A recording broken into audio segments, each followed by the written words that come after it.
Medak parliament సభ్యునిగా గెలిచిన తర్వాత బొప్పాపూర్ గ్రామ పంచాయతీ పరిధిలో వివిధ అభివృద్ధి కార్యక్రమాల కోసమని చెప్పి బొప్పాపూర్కి ఒక నూతన గ్రామ పంచాయతీ భవనానికి 20 లక్షల రూపాయలు, గ్రామ పంచాయతీ భవనానికి సెల్ఫ్ హెల్ప్ గ్రూప్ భవనం కోసం అని చెప్పి ఒక 10 లక్షల రూపాయలు, అదే రకంగా లైవ్ స్టాక్ మిషన్ కోసం అని చెప్పి ఇంకొక బిల్డింగ్ కోసమని 10 లక్షల రూపాయలు, మనం ఉన్నటువంటి పాఠశాల కాంపౌండ్ వాల్ కోసం ఒక 10 లక్షల రూపాయలు, పాఠశాల ఆవరణలో టాయిలెట్స్ కోసం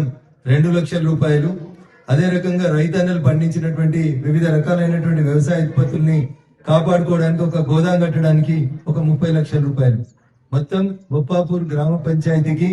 భారత ప్రభుత్వం నరేంద్ర మోడీ గారి నాయకత్వంలో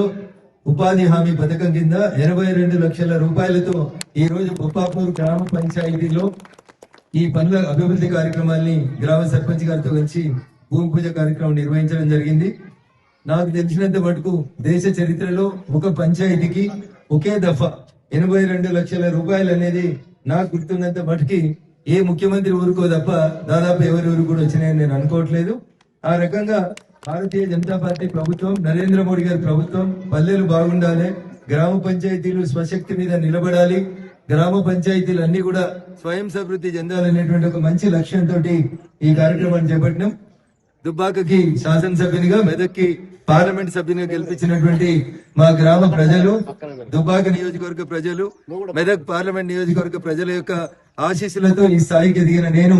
పుట్టిన నేలకు ఏదో కొంత చేయాలనేటువంటి ఒక మంచి లక్ష్యంతో ఈ రోజు మా ఊర్లో ఈ అభివృద్ధి కార్యక్రమాల్లో పాలు పంచుకోవడం జరుగుతుంది. గ్రామస్తులు అందరూ కూడా పెద్ద మనసుతో ఇక్కడికి వచ్చి, అన్ని కులాలకు సంబంధించినటువంటి పెద్దలు కూడా ఇక్కడికి వచ్చి అభివృద్ధి కార్యక్రమాల్లో పాలు పంచుకోవడానికి 3 మాజీ సర్పంచులు, ప్రస్తుత సర్పంచ్ గారు, వారితో పాటు గ్రామ అన్ని కుల సంఘాల పెద్దలు కూడా ఇక్కడికి వచ్చి ఈ అభివృద్ధి కార్యక్రమాల్లో పాలు పంచుకున్నారు. వారికి ప్రత్యేకంగా కృతజ్ఞతలు తెలియజేస్తూ,